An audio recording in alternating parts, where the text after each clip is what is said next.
Información precisa, completa, veraz, objetiva e independiente. Directo a tu pantalla.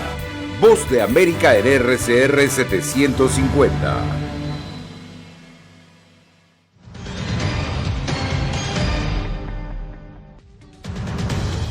Gobernador de Texas prohíbe mandato de vacunación contra el COVID-19, contraviniendo la iniciativa del presidente Biden. Fondo Monetario Internacional atenúa las expectativas de crecimiento de la economía a nivel global. Además, la Organización Mundial de la Salud advierte que los efectos del cambio climático no solo afectan al planeta. Y el lago Maracaibo sufre catástrofe ecológica de tal magnitud que se ve desde el espacio.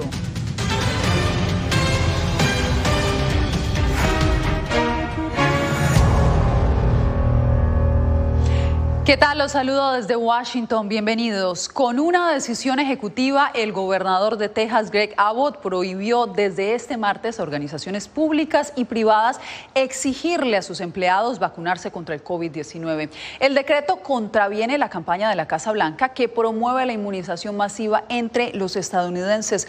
José Pernalete, ¿cómo ha sido recibida esta decisión? Se trata de una decisión que sin duda genera mucha polémica porque mientras existe mayor disposición de colocarse las vacunas, tanto en centros médicos como en farmacias, también ahora enfrenta a la opinión pública. Y es que tomando en cuenta que la determinación federal, si no se cumple con la colocación de las vacunas a los empleados, se puede tener riesgo de someterse a una multa de hasta $14,000. Y en caso de llevarse a cabo no cumplir con la obligatoriedad desde el punto de vista estatal, cada una de esas sanciones estaría valorada en $1,000. Es decir, esto también genera mucha confusión en la población de ese estado. Veamos a continuación el reporte.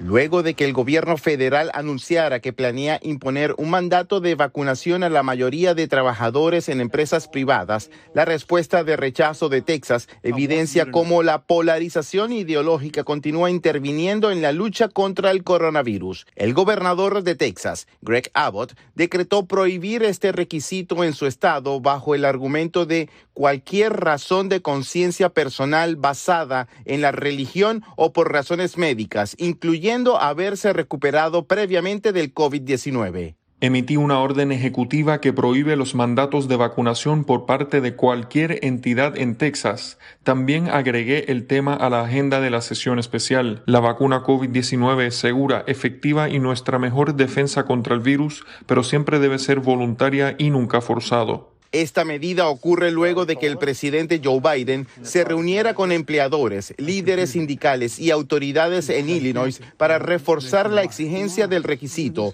con el objetivo de estimular la reactivación económica y elevar la tasa de vacunación. Así que hoy hago un llamado a más empleadores para que actúen. Mi mensaje es: exija a sus empleados que se vacunen. La Casa Blanca ha insistido en que esa iniciativa ha elevado los promedios de inmunización. Por su parte, Abbott ha instado a la legislatura de Texas a establecer vía ley la prohibición del requisito de vacunación. Este estado registra más de 68,000 fallecimientos por coronavirus desde el comienzo de la pandemia.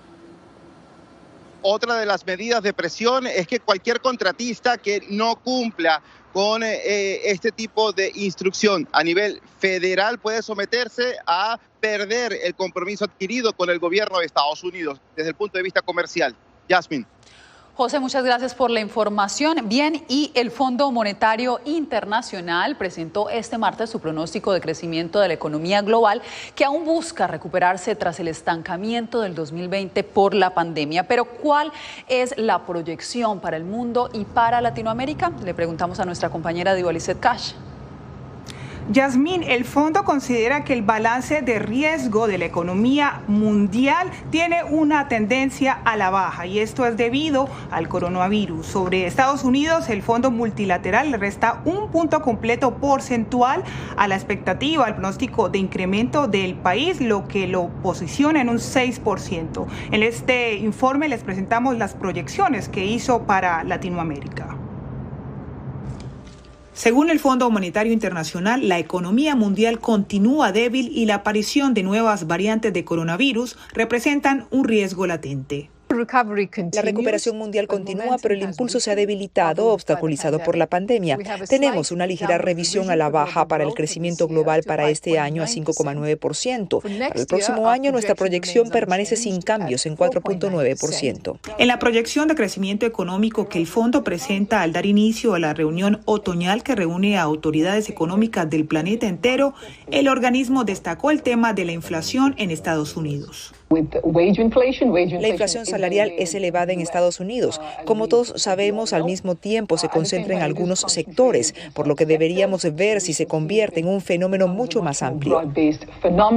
Para América Latina, la proyección de crecimiento para el 2021 es del 6,3% y del 3% para el 2020. La economista jefa del FMI aseguró que la región está recibiendo daños colaterales, lo que mantiene la inflación al alza. América Latina es la región en la que hemos visto un aumento más amplio de la inflación en varios países. Está siendo afectado por algunos choques globales que están aumentando los precios de la energía, los precios de las materias primas, con interrupciones de la cadena de suministro, y eso está afectando el costo y por lo tanto los precios. Para el FMI, vacunar al mundo es la principal prioridad. Aconseja una acción multilateral mayor para inmunizar al menos el 40% de la población mundial a finales de este año y el 70% para mediados del próximo.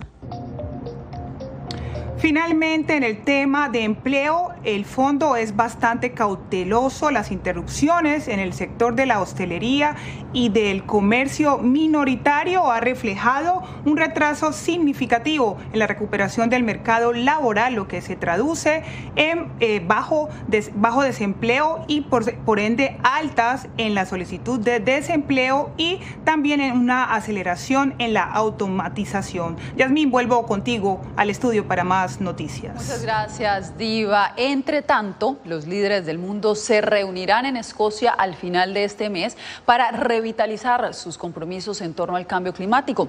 La OMS ha pedido que la salud sea protagonista en esta cumbre. Celia Mendoza está en Naciones Unidas. Celia, ¿de qué se trata el llamado de la OMS? Darle prioridad específica al tema de la salud cuando se trata del cambio climático. Por lo menos 45 millones de miembros de la salud, enfermeras, médicos y otros, firmaron una carta que fue presentada por la Organización Mundial de la Salud, pidiéndole a los líderes y a las naciones que hagan de este tema una prioridad y en especial que esto suceda en la COP26. El impacto del cambio climático en la salud de la población mundial debe ser una prioridad durante la cumbre del clima COP26 a llevarse a cabo en Glasgow, Escocia, aseguró la doctora María Neira de la Organización Mundial de la Salud. Sabemos muy bien que el cambio climático está afectando los pilares de nuestra salud, la alimentación, el agua y la calidad del aire y la vivienda. Entonces, como puedes imaginar, todo eso representará un gran riesgo para nuestra salud.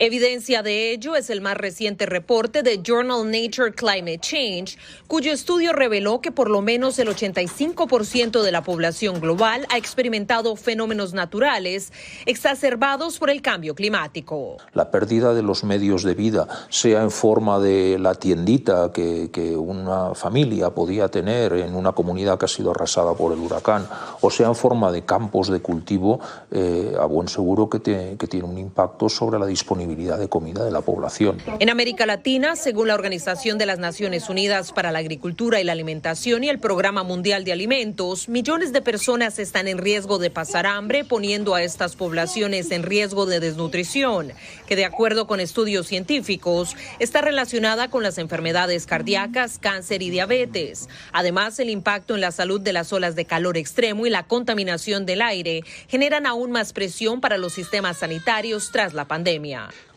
El COVID y el cambio climático se están agravando mutuamente y están agregando presiones sobre los sistemas de salud y el personal que ya son débiles. La OMS insta a que se invierta en la reforma de los sistemas de salud y la atención médica y asegura que estos resultados podrían no solamente enfrentar al cambio climático, pero tendrían relación directa con el bienestar de la población mundial. Yasmín. Muchas gracias por la información, Celia. Y también los líderes del G20 se reunieron este martes, esta vez con el compromiso de aunar esfuerzos para evitar una catástrofe humanitaria en Afganistán. El presidente Joe Biden participó del encuentro virtual que se centró también en seguridad y en el inminente colapso económico de ese país, que ya fue pronosticado por Naciones Unidas. Jorge Agobián con el informe. Take action. Siguiendo el llamado hecho por Naciones Unidas, la Unión Europea anunció una contribución de emergencia de 1.000 millones de euros para hacer frente a la crisis humanitaria en Afganistán y su repercusión en países vecinos. Acordamos tener un enfoque calibrado para brindar apoyo directo a la población afgana con el fin de prevenir una catástrofe humanitaria, sin reconocer a los talibanes. Los fondos fueron develados tras una reunión virtual del G20, en la que participó el presidente Joe Biden. La Casa Blanca resumió el carácter del encuentro a través de un comunicado. Los líderes discutieron la necesidad crítica de mantener un enfoque prioritario en nuestros esfuerzos contra terrorismo, incluidos aquellos contra las amenazas de ISIS-K, y garantizar un paso seguro para los ciudadanos extranjeros y los socios afganos con documentación que buscan salir de Afganistán. Según Naciones Unidas, cerca de la mitad de la población afgana enfrenta las consecuencias de la crisis humanitaria y económica, agravada tras la llegada al poder del Talibán, que supuso el recorte y congelación de la ayuda internacional con la que sobrevivía la nación. En septiembre, el gobierno estadounidense anunció el aporte de $64 millones en fondos de ayuda humanitaria para Afganistán, canalizados a través de organizaciones independientes. La contribución durante el año fiscal 2021 fue de $330 millones, según la Agencia de Estados Unidos para el Desarrollo Internacional. Jorge Agobián, Voz de América, Washington.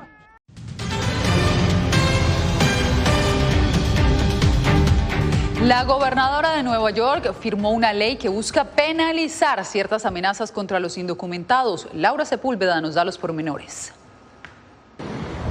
Amenazar en Nueva York a un inmigrante con reportarlo a las autoridades por su estatus legal puede ser ahora considerado un crimen, según el documento firmado por la gobernadora Katie Hochul. Esta legislación protegerá a los neoyorquinos de los malos actores que utilizan la extorsión o la coacción. El proceso criminal se atenderá como cualquier otro, con pruebas y en corte. La persona acusada de agredir verbalmente y amenazar a un indocumentado tendrá, como todos, el derecho de defensa. Esto es un principio constitucional. La ley firmada por la gobernadora tras ser aprobada por la Asamblea del Estado ahora deberá pasar por un proceso legislativo que definirá la contundencia de la condena. New York Immigration Coalition explica que es una ganancia, pero aún no un triunfo.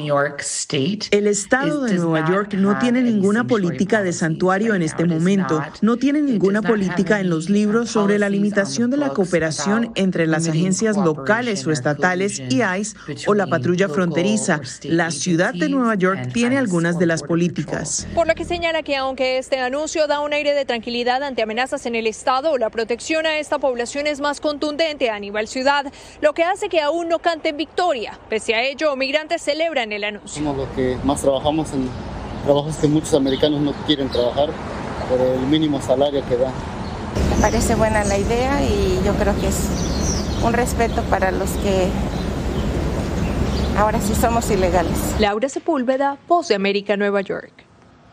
Cientos de hispanos se unieron en Wisconsin en una marcha para exigir al Congreso de Estados Unidos acciones que les permitan alcanzar la ciudadanía. Arnaldo Rojas nos informa. Con un día sin latinos en Wisconsin, cientos de trabajadores, dueños de negocios e individuos dramatizaron su reclamo por una reforma migratoria que brinde un camino a la ciudadanía a los 11 millones de inmigrantes indocumentados que viven en los Estados Unidos. La marcha, que recorrió varias calles del centro histórico de la capital del estado, busca dramatizar el aporte económico de los inmigrantes en una de las entidades clave en la elección presidencial.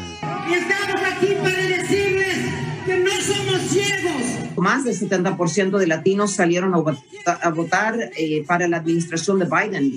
Y te puedo decir que no fue solamente un rechazo a la política de Trump, sino fue la promesa de que se iba a cumplir la reforma migratoria con camino a la ciudadanía este año. Según los organizadores de la marcha, cerca de 150 negocios, la mayoría pertenecientes a comerciantes hispanos, cerraron sus puertas durante la jornada de manifestaciones.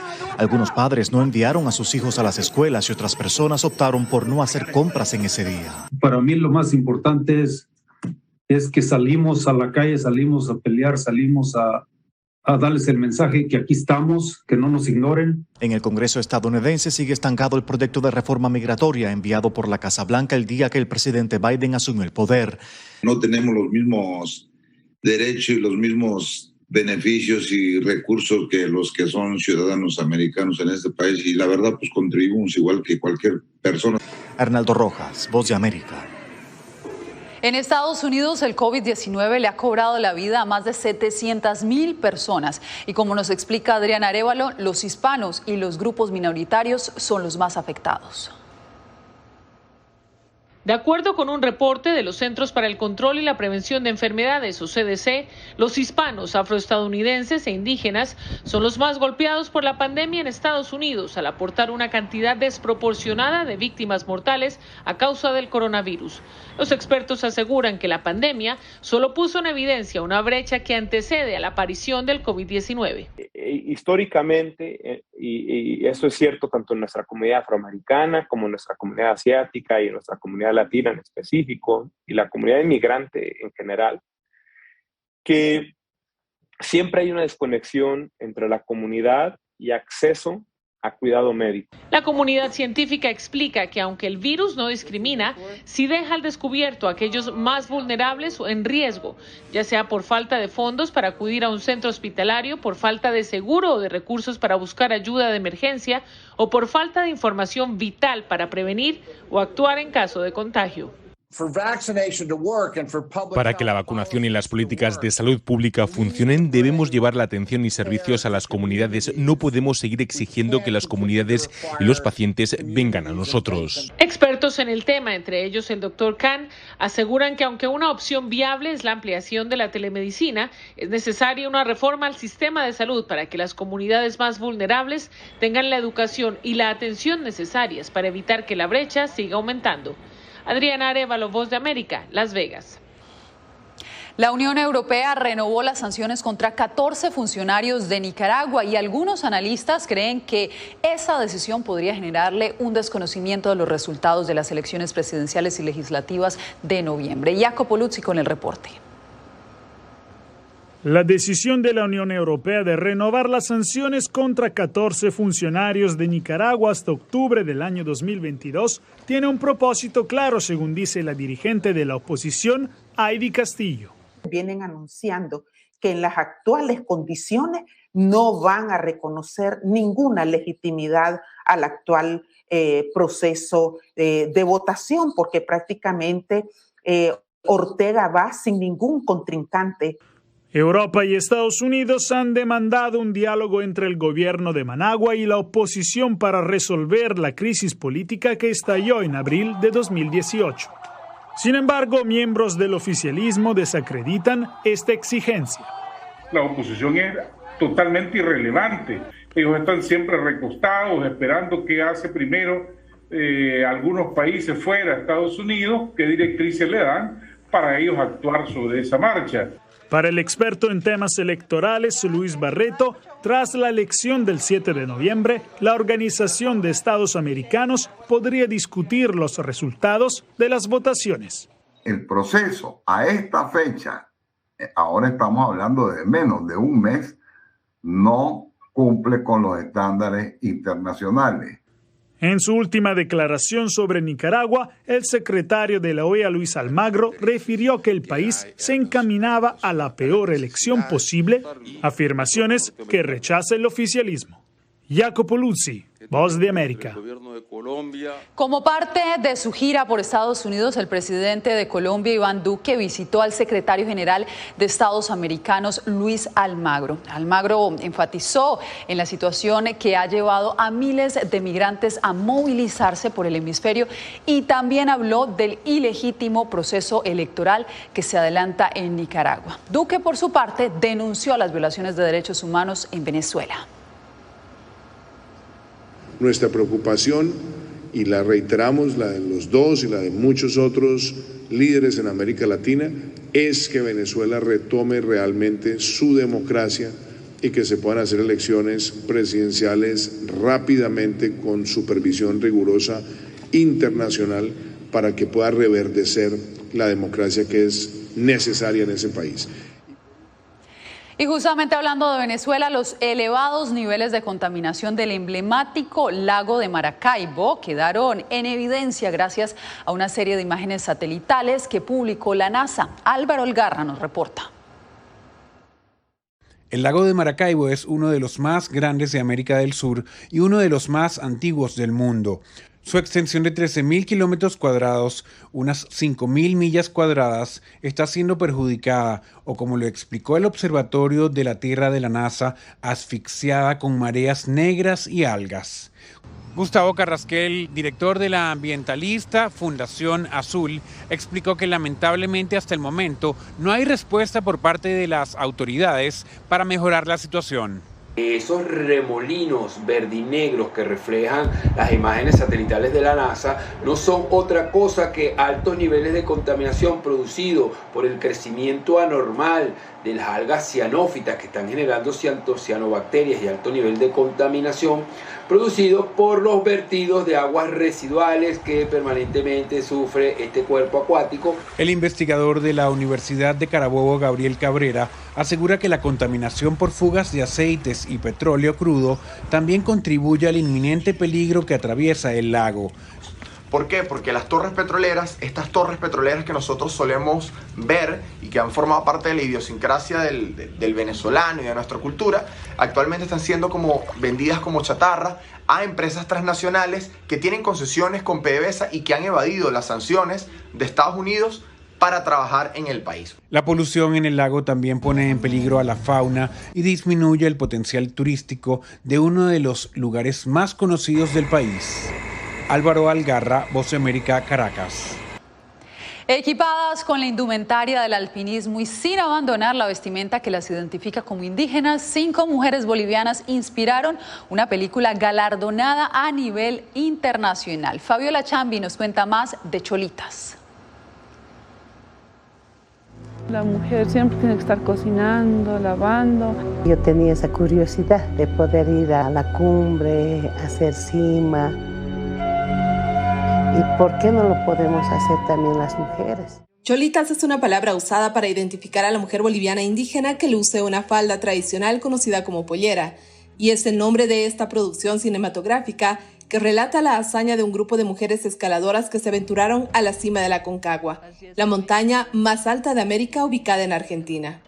Pero hay mucho más en esta travesía de alpinismo, dice a La Voz de América el español Jaime Murciego, director del film. Más que sobre deporte o sobre montaña, creo que trata sobre qué les ha llevado a salirse del rol que les han marcado, ¿no?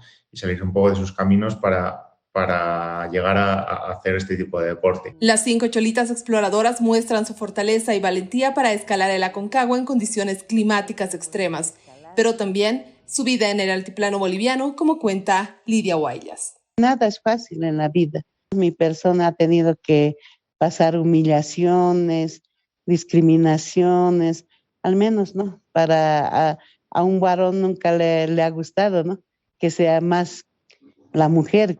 Las salas comerciales en Bolivia ya proyectan la historia de las famosas cholitas, que han escalado 7 montañas y aspiran conquistar el Everest, la más alta del mundo. Fabiola Chambi, Voz de América, Bolivia. Estados Unidos celebró este lunes el Día Nacional de la Salida del Armario y con él se estrenó la última versión de Superman, en una polémica foto donde su protagonista John Kent se identifica como bisexual. John Kent es el hijo de Clark Kent y Lois Lane y en la foto se ve besando al reportero Jay Nakamura, quien también es bisexual. Las redes sociales estallaron con los comentarios. Con esto nos despedimos por hoy. Mañana más información aquí en El Mundo al Día. Radio Caracas Radio presentó Voz de América.